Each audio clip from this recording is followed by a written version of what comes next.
the perpetual ghost, wandering your darkest thoughts, drawing them to the surface. You found chaos in sharp eyes and just couldn't let her go, addicted to her musings, following her gaze that never leaves the skies. What do you see? You ask. But did you want to see what she saw? Or did you want to dim the colors dancing in her eyes? She became your challenge as you tried to capture her, take her between your palms, red lips, cold heart, a dizzying collage. For a woman misunderstood is a woman feared. And that girl haunted, well, now she does the haunting.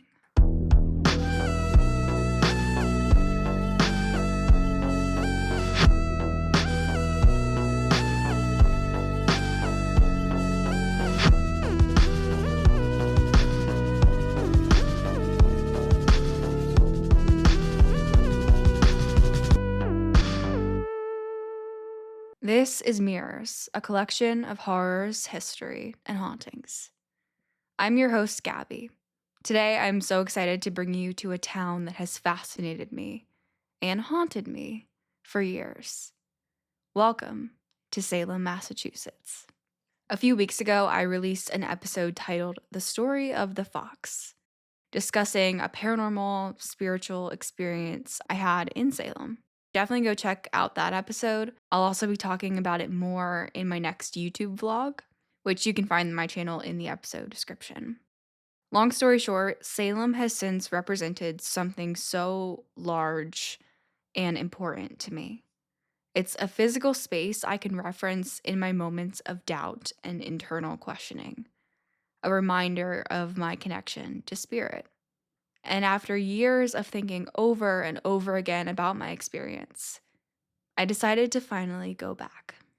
That was the main point of this whole New England road trip, going to Salem to ground myself, focus myself, while also letting my mind wander, letting myself explore what was once thought impossible.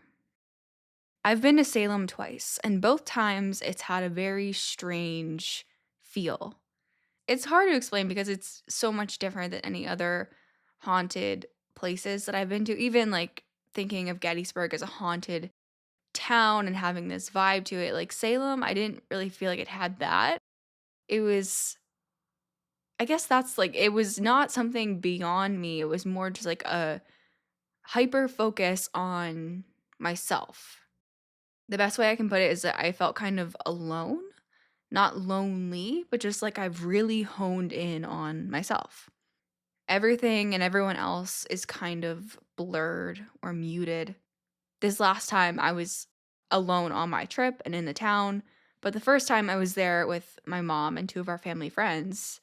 And both times I remember having a similar sensation. Nothing really paranormal happened either time aside from the Fox story, but nothing like that would reference the history or anything like that. But it's just this sense that you're about to reach something and just can't figure out what it is. If that resonates with anyone else, or if you have any insight into why that is, I'd love to know because it's confusing. Like it just, I don't know. Yeah, I don't know what to say about it. Salem is obviously synonymous with the Salem Witch Trials, a series of hearings and executions in Massachusetts in 1692. And while these trials were inspired by fear and hysteria rather than true witchcraft, today Salem is a place of individuality and openness, embracing modern witchcraft and a variety of spiritual practices. Settle in because there's a lot of ground to cover here, and I want to start with a single name, Tituba. Tituba was an enslaved woman who lived and worked in the home of Reverend Samuel Parris, the minister of Salem Village. Tituba was likely of African or indigenous descent, possibly from the Arawak or Tano peoples of the Caribbean. Some accounts suggest she came from Barbados, where she was enslaved before being brought to Salem. I honestly hadn't heard Tituba's name before first going to Salem, despite the fact that this was covered in history classes growing up, which I think that just goes to show how little is known about her, despite her significant role in the trials. In fact, she was one of the first 3 women accused of witchcraft in Salem, alongside Sarah Good and Sarah Osborne. When questioned about being a witch, she actually admitted to it. Although it is important to acknowledge that she was likely pressured into a confession, possibly even through intimidation and physical abuses. In her confession, Tituba mentioned things like signing the devil's book, seeing strange animals, and meeting with other witches, which absolutely fueled the hysteria, sparking a wave of further accusations. Tituba was imprisoned but never executed. If her confession wasn't coerced, it was potentially a method to try to save herself. Technically, it did keep her from being killed alongside other accused witches. She was sold back into slavery in 1693 to pay for her jail fees. And after this, she just kind of disappears from historical records. So let's go back to January 1692, to the home of Samuel Parris, where his daughter Betty and niece Abigail had started exhibiting strange behavior. They were contorting violently, screaming, and even barking like a dog. Samuel called a doctor to figure out what was wrong with them, although they couldn't determine any solid cause. So it had to be witchcraft. The local church advised Tituba, who spent most of her time caring for the girls, to make a quote, witch cake, which would help them determine the source of the witchcraft. Here's how she made the cake. Per church instructions, Tituba mixed the girls' urine with rye meal, baked it into a cake, and fed it to the family dog. And despite the exterior influences in making this cake, Samuel Parris was furious that Tituba did it, suspecting her as a witch. In the 1970s, a study explored a possible cause of Betty and Abigail's behavior, which ultimately sparked the Salem Witch Trials. And that was ergot, a fungal disease that can infect various grains that would have been consumed regularly in Salem Village, such as rye and wheat. When consumed by humans, it can cause poisoning. Those infected are known to hallucinate and convulse due to uncontrollable muscle spasms. Sound familiar? Of course, there's also the likelihood of mental health conditions that were certainly not understood in colonial Massachusetts. But the symptoms Betty and Abigail were experiencing were actually being reported across Salem Village by many different individuals, making something like the ergot poisoning seem not too far out of the realm of possibility. In particular, Ann Putnam Jr. and Elizabeth Hubbard were exhibiting similar behavior, heightening the belief that the young girls of Salem were being bewitched. And suspicion landed on Tituba, as well as Sarah Good and Sarah Osborne. Tituba represents how marginalized people were targeted during the trials. As an enslaved woman of color, she was immediately considered other. She was an easy target for accusations, and once accused, she had no autonomy or rights to defend herself. Many believe Tituba engaged with practices and traditions from her Caribbean roots, causing further suspicion against her, which shows the absolute intolerance of any form of religion and spirituality varying from Puritan culture. Sarah Good was poor, looked down upon by her community.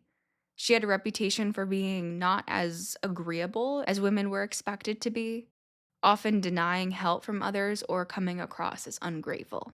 Sarah Osborne had stopped attending church regularly, and she married an indentured servant after the loss of her husband. She was involved in various legal disputes over her late husband's estate as well, leading others to perceive her as greedy and defiant of the norm. These were the first 3 women accused, all considered outsiders in their own way. They illustrate the real dangers of this time. Anyone could be accused, painted as evil solely because of who they were and how they lived. They appeared before the judges Jonathan Corwin and John Hawthorne, Good and Osborne both denying their guilt. However, like I said, Tituba confessed. This confession further implicated Good and Osborne as well. Sarah Osborne would die in jail just a few months later, marking her as the first to die during the trials. This was obviously before they started the executions. The first conviction was given to Bridget Bishop in June of 1692. Bridget was married 3 times, often at the center of town gossip after being seen publicly fighting with her husbands. She was known to wear red, seen as an elaborate, provocative manner of dress at the time. She welcomed people into her home to drink and play games, entertaining guests late into the night. And as a woman who owned land and had an uncommon financial independence, she was on the receiving end of a lot of suspicion. You see, these accusations could have been weaponized for financial gain. Maybe people just wanted Bridget's land. I definitely think it's fair to say that if you didn't like your neighbors, or if you wanted something from them, you could just accuse them of being a witch. Once again, showing how random these accusations were, and how creative people got with them. Bridget was argumentative, independent, and wasn't afraid to stand out. And clearly, people weren't comfortable with that. Bridget was the first executed and was somewhere between her late 50s, early 60s at the time. She maintained her own innocence until the very end. But this was a time when defending yourself didn't really mean anything. Personal vendettas and fear ruled all. There was a lull in accusations after her execution, with people unsure of this method. Months passed, but the courts decided to carry on with their proceedings. A total of 25 people would die during the witch trials in Salem. 19 executed by hanging on Gallows Hill, 1 man tortured to death, and 5 people who died while imprisoned due to the horrific conditions.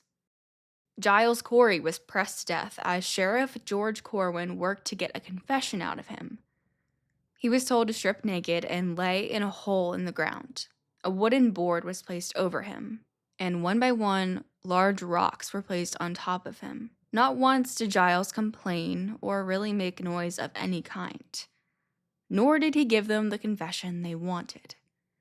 This went on for 3 days, until Giles Corey spoke out his last words. More weight. Sheriff Corwin believed he was cursed by Giles, a curse that seemed to plague every sheriff until 1991. Corwin died of a heart attack, and every following sheriff either died or resigned, up until the point their office was moved out of Salem. Giles had been a successful farmer, although accusations of violence and theft tainted his reputation in town. His wife, Martha, was viewed in a similar light, having been accused of adultery in her first marriage. Eventually, Martha was sent to trial for witchcraft. Giles himself was unaccused, leading to his death at 81 years old. 5 men were actually executed during the trials, as well as 2 dogs who were said to act suspiciously. I wanted to take a moment to list all of those who were executed during the witch trials. Bridget Bishop, Sarah Good, Rebecca Nurse, Elizabeth Howe, Susanna Martin, Sarah Wilds, Reverend George Burroughs, George Jacob Sr., Martha Carrier, John Proctor, John Willard, Martha Corey, Mary Easty, Mary Parker, Alice Parker, Ann Puditor, Wilmot Red, Margaret Scott, Samuel Wardwell Sr., and Giles Corey. Today, there's a memorial downtown Salem to honor the 20 execution victims. The memorial is enclosed by a low stone wall, symbolizing the boundaries of intolerance and injustice the accused faced. 20 granite benches surround the memorial, each inscribed with a victim's name, along with the date and method of their execution. Quotes are written around the memorial from the accused. Statements like, "I am no witch," and "God knows I am innocent," humanizing these individuals killed during a point in history that feels incredibly hard to believe. Locust trees are planted there as well. thought to be the type of trees used in the hangings rather than the commonly pictured gallows. By the end of 1693, all of the remaining accused were pardoned. The wife of Governor William Phips had been accused of witchcraft, inspiring him to finally step up and intervene. See, politicians tend to only do something about problems that directly impact them. The timing of this episode is crazy. Anyway, Phips dissolved the Court of Oyer and Terminer, which had been established solely for the witch trials. Samuel Sewall, one of the judges involved, issued a formal apology for his actions in 1697, as the world finally began to realize how wrong this all was. In 1711, a bill was passed to reverse the convictions and pay restitution to the accused and their families. And in 1957, the state of Massachusetts released an official apology as well. But the emotion of this horrific time in history has not been resolved in any way. Like I said, Salem today encourages spiritual freedom and diversity. For example, when I was in the town, I did aura photography, which I've always wanted to have done, and it just felt like the place to do it. The town truly has reclaimed and embraced the word witch. However, as I say all of this, please know that these people were not witches. They faced grave injustices and were accused of witchcraft for a multitude of ridiculous reasons. Beyond everything I've already mentioned, people in Salem and other witch trials were accused for having moles or birthmarks, often referred to as witches' marks. The youngest accused in Salem was Dorothy Good, daughter of Sarah Good, and she was 4 years old, imprisoned for about 8 months. And while she was released, her mother had been executed, and she suffered from severe emotional trauma for the rest of her life. Spectral evidence was considered legitimate in court.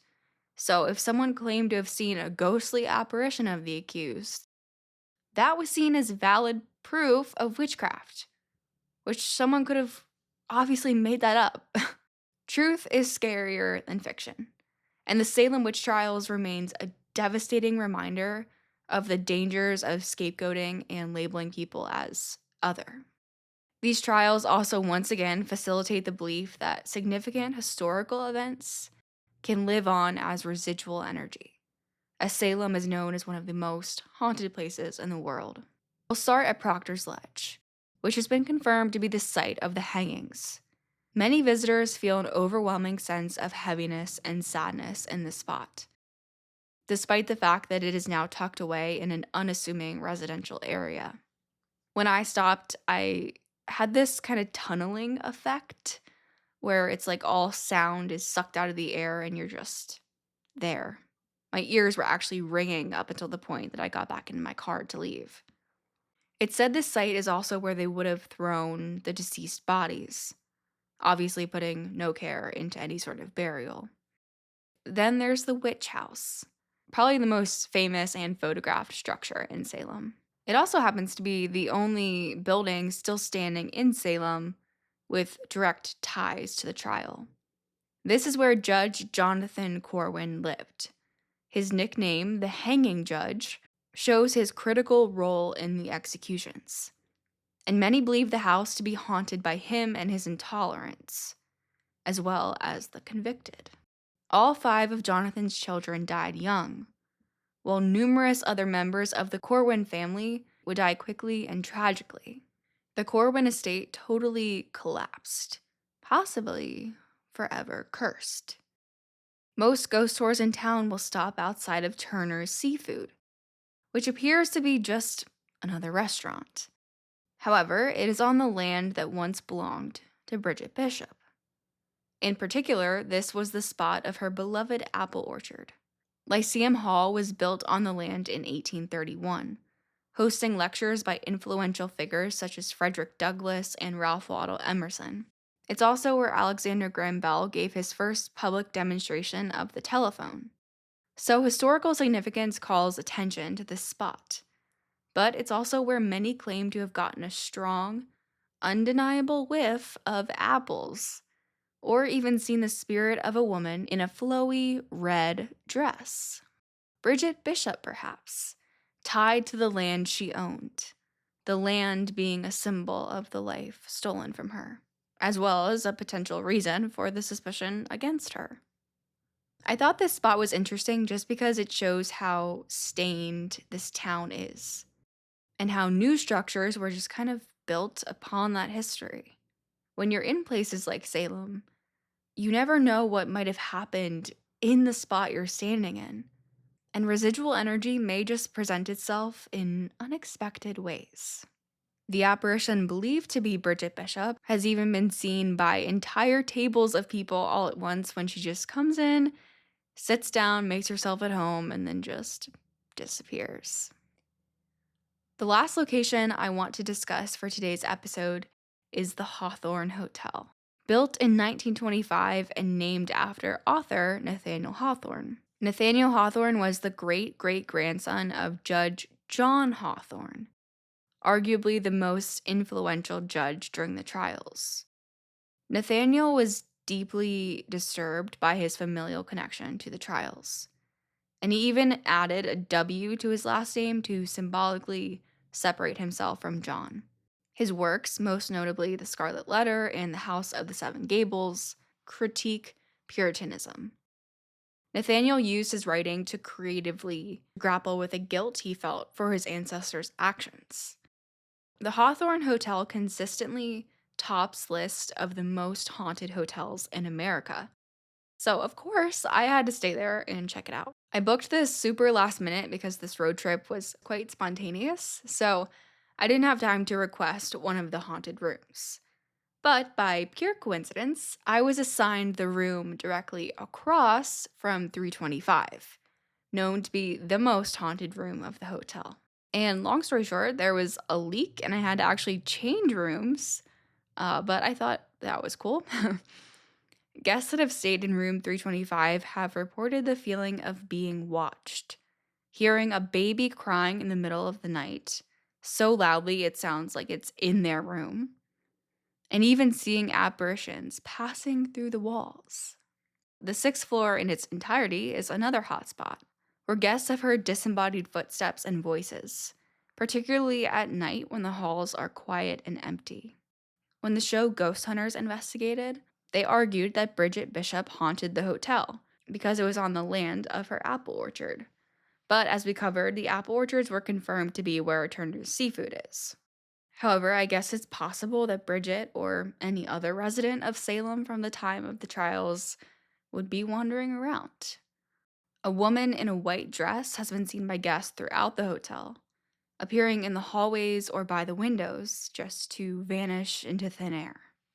Many point to the hotel's connection to Salem's maritime history, as the site was once used for the Salem Marine Society's meeting hall. People have seen figures dressed in old-fashioned sailor attire. I didn't experience anything in the hotel, but it is absolutely gorgeous and obviously has a lot of history that was interesting to learn about while I was there. Salem is one of those places that I can't stop thinking about. I just want to keep going back. There's still so much to learn and explore. And of course, I am continuously trying to understand my experience seeing a ghostly fox that looked like it was on fire. Why did that energy appear to me, and why in Salem? If anyone has been to Salem, I'd love to hear about what you did in town and if you had any unexplained experiences. Next week, we kick off a 3-part mini-series about the infamous Lizzie Borden house. Until then, stay spooky.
This has been Mirrors, Horrors, History, and Hauntings.